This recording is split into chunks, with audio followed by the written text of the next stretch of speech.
Rightio, down here with Ashton this afternoon, going to put a Titan swap into Nissan np300. What made you choose the Titan swap?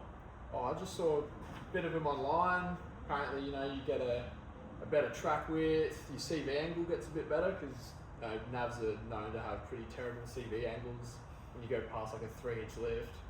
It kind of just generally makes it four-wheel drive and a bit of a better experience.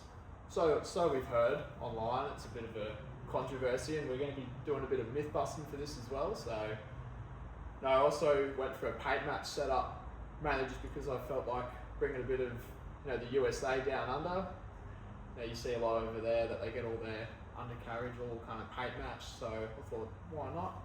Plus, every other Titan swap I've seen has all been the exact same. So I think it'd be a good idea. It'll look pretty bloody cool, I think, when it's in. No worries. Well, I'm sure you've all seen suspension get torn out of a nav before, so probably switch over to a time lapse. He said, tell me a story from all of the places you've been. He said, tell me your vision, all of your heavens, your sin. And he says, hold me, love me, kiss me like the sun and all the rainbow, salty. You against my lungs and I'm free. I am free. But wake me up when you need a favor. Wake me up away from this dream. I've been killing time, I've been anxious. Will you come home to me? Wake me up cause you needed something. Cause I don't wanna go back to sleep.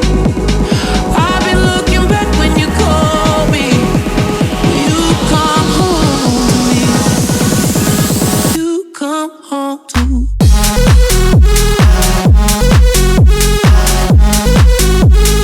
Wake me up cause you needed something. Rightio, so now we're chucking in the Titan lower control arm. We've just punched out the stock lower control arm bushing out of the OEM arm, and we've pressed it into this arm now. That's the only thing you've got to retain from the factory arms, plus your bolts.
Rightio, now we're just going to put in the extended CV. If you've snapped a CV before, you'll know this part pretty well.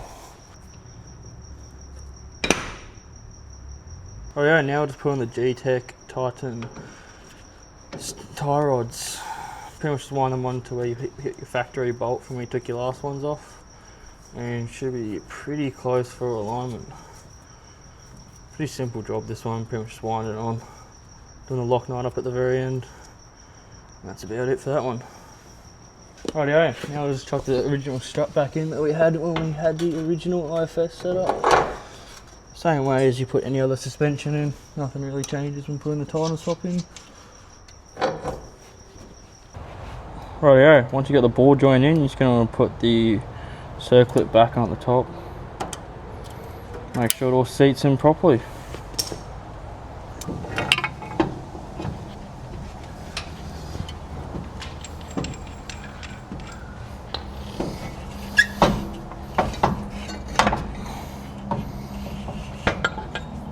Rightio, well, a bit of a two-person job just putting this lower ball joint in. just holding this all up, getting the jack underneath it, pressing it up, using a mallet on the top, just knock it down a little bit. Once that's all in, all you're going to want to do is put your extended CV back into its hub, line all your splines up, put your tie rod in at the same time.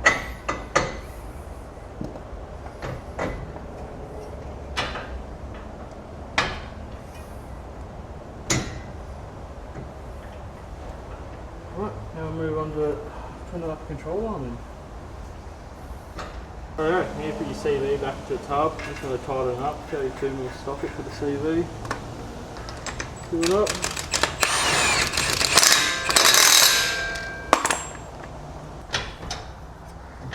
Right, you just put your tie rod on, same way as you normally do. Like the upper control arm in.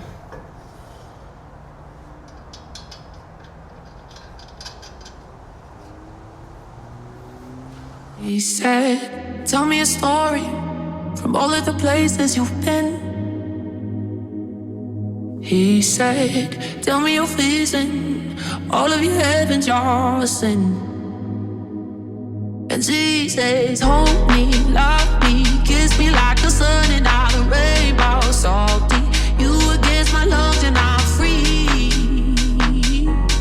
I am free. But wake me up when you need a favor. Wake me up away from this dream. I've been killing time, I've been anxious. Will you come home to me? Wake me up. Rightio, well that's the Titan swap install done. About 5.5 hours it took us. What's your ride quality so far? Oh, bloody amazing, to be honest. Like, I think just mainly not being able to run sway bars. You can notice like that kind of extra travel, being able to move quite a bit more. The biggest thing for me, which I absolutely hated about running a big lift with just the stock bottom and upper arm, sorry, was the UCA kind of smacking on the tower. Everybody knows what that kind of sounds like, and that's not an issue with this at all. You can literally fit your entire, like a closed fist under the tower and the UCA, so it makes it so much more, I guess, plush to drive.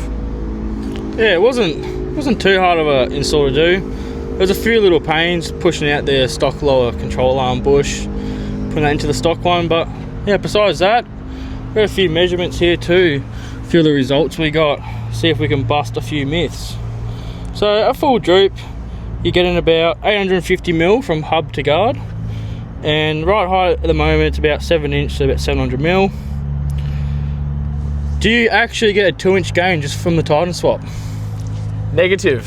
I think the guys online that have done a Titan swap, you meant to measure the hub to guard after you let the suspension set.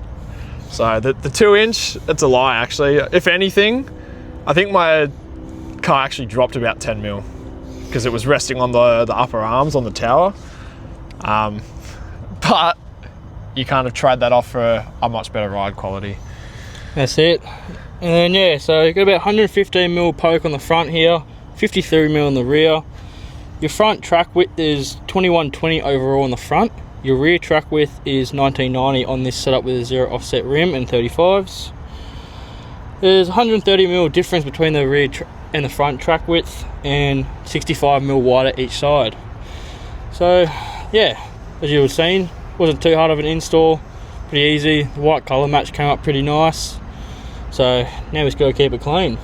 Yeah, I'll be getting a few microfiber cloths for that one, to be honest. I'm not even going to soap it up. I'll probably just get a nice plate. You ever heard of Mr. Sheen? Yeah, Mr. Sheen. I'll be Mr. Sheen at any chance I can get.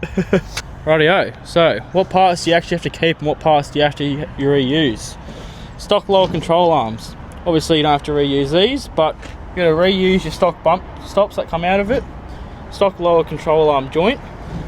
If I was to do it again, I'd suggest just getting 2 new joints. It's a bit of a muck around getting these out, put them in the new ones. Upper control arms, obviously you don't need to reuse them. Titan swap ones are more extended and they've got a higher clearance arm here. Tie rod ends. So you get a Nissan Titan tie rod end, it's a bit longer, and you got to get a G-Tech adapter that goes to there, and you want a 15mm stud to put in this end, G-Tech end, and then you just wind it back into your stock tie rod end. CVs. I think we've all blown a set of these.